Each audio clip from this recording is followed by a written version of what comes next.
Ladies and gentlemen, the American jury and Bulldog Nation, welcome to the Bulldog Show. We have Parks Yoga, Deters Law, and check out all of our platforms. And here we go. Our top story, Pfizer says, you can't make this up, that getting the COVID shot and the flu shot might increase the risk of stroke if you get them at the same time. Can you imagine the people that are getting those at the same time? Hello! I mean, it's truly nuts what's going on with the Max. NFL weekend, I got to mention it. The Bengals play the Chiefs. How crazy is it the Bengals going to Kansas City are a favorite? I think they like that underdog status. And San Francisco is going to Philadelphia. We'll see what happens. You know what? I hope the Bengals win. If the Bengals lose, I'm going to be for Kansas City. I hate the Eagles and I hate San Francisco because I'm a Cowboys fan. So I'm going to be rooting for the Bengals or the Chiefs in the Super Bowl. Ron DeSantis, copycats me. He says that there needs to be the death penalty for sexual abuse of kids. I've started a trend. Even the people's governor is following me. Kemp declared a state of emergency in Georgia based upon the anti-police, Antifa violence going on in the state. Absolutely awful. And then last but not least, short show today, last but not least, Pencil Neck Schiff calls the GOP, the Republicans, a principal threat to our country. You believe this guy? And yesterday he announced he's running for U.S. Senate in California. I mean, this guy is a grotesque, disgusting, political yuck. All right, coming up next, Bulldogtv local news. Stay tuned.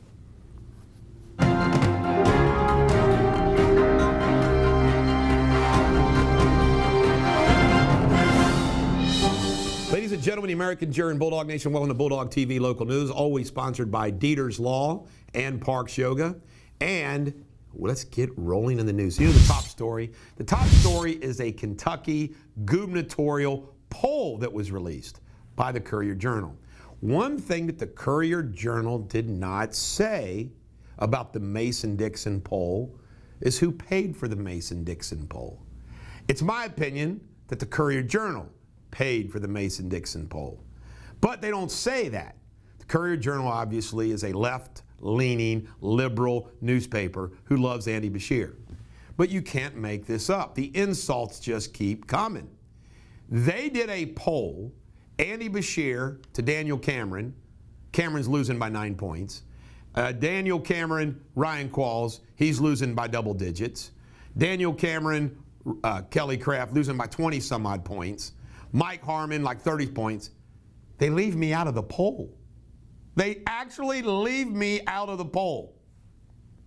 And what's remarkable about that is next week, I'm spending half the money, the equivalent of half the money raised by Qualls and Cameron to date. They've raised $900,000. I'm spending that next week.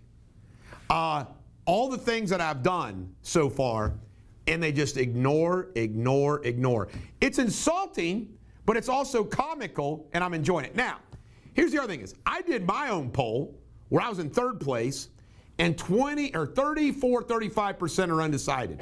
Do you know how many were undecided in this poll? 28%. You see, so my poll is reflective of the undecided nature of this race. And not only that, and it's just as plain as can be, is the support for these other Republicans is soft. And as far as Andy Beshear goes, it's not even close. I'm the best candidate to beat Andy Beshear because of my positions. I mean, I am the best candidate to beat Andy Beshear. In fact, I'm convinced I'm the only candidate that can beat Andy Beshear. So I just want to point out to you, it's just the insults go on and on. Here's another insult. There is a radio station holding a debate. They're allowing 5 candidates, including Keck, who's only raised $250,000. I'm going to spend next week double what he's raised in this campaign. And he gets to be in the debate and not me. But listen, I'm going to play this the only way I can play it with you. What does that mean when these people are ignoring me?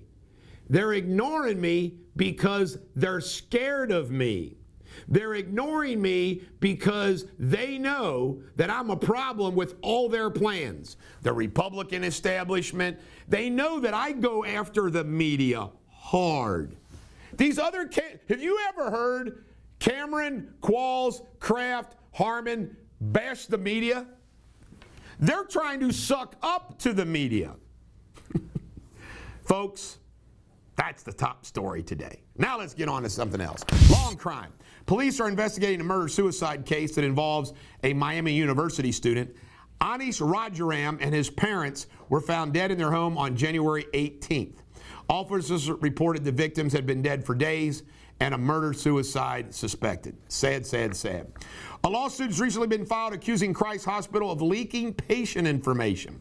The suit alleges code in the hospital's website is passed to third-party websites like Facebook. Facebook can then take the sensitive information and show ads specific to the ailment or doctor. Wowsy, wowsy, wowsy. Interesting, isn't it? And does it shock you? Hell no. The U.S. Postal Service is offering a $500,000 reward on information leading to a suspect's arrest. On January 19th, the postal carrier Norwood was robbed and his employees' postal keys were taken. The tri-state has seen a rash of mail carrier robberies over the past 6 months. In local news, Cincinnati Mayor Pureval, F-Tab, Pureval, honored the team at UC on Thursday with a key to the city for all the Hamlin stuff. It goes on and on, the sucking up to it. And by the way, I'm familiar with all those conspiracy theories out there of what's going on.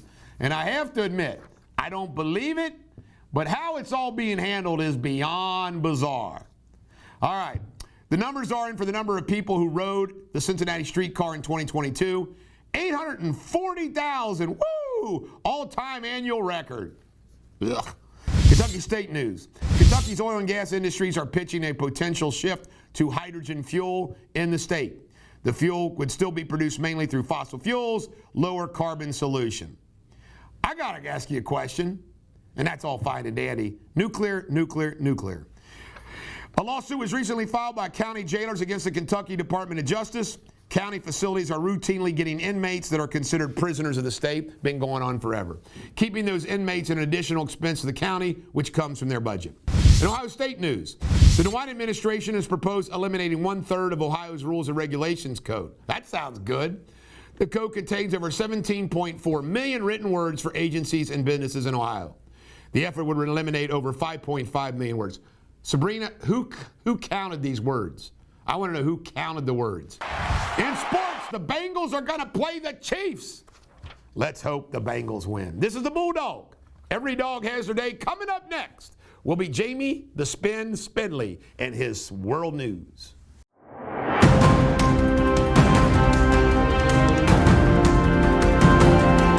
Happy Friday, Bulldog Nation. Today's headlines from around the world.